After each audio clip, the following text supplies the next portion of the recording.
ప్రొడ్యూసర్గా అయితే చెప్పాలి. స్క్రిప్ట్ చదివిన తర్వాత మా ఇంట్లో ముగ్గురు ఆడాళ్ళు, నేను ఒక్కనే మగాడు. ఒక్క మగాడు.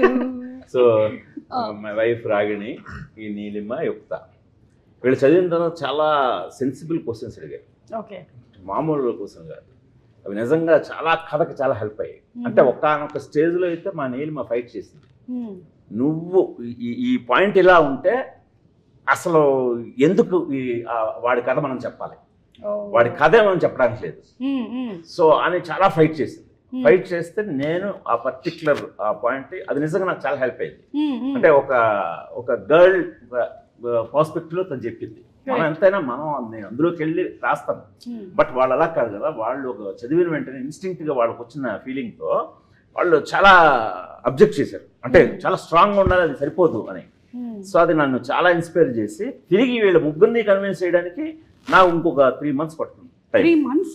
ఆ 3 months మళ్ళీ స్క్రిప్ట్ని కరెక్ట్గా ఫైన్ ట్యూన్ చేసాకే అప్పుడు తీద్దామన్నారు. సో అది నాకు బాగా హెల్ప్ అయింది. అంటే ఇది మనం సినిమా రిలీజ్ అయిన తర్వాత మాట్లాడుకోవడానికి బాగుంటుంది, రివ్యూలో చేయాల్సి వస్తుంది, అప్పుడు మాట్లాడదాం తప్పకుండా. ఈ డేట్ అప్పుడు కూడా కావాలి. అయ్యో సార్, తప్పకుండా.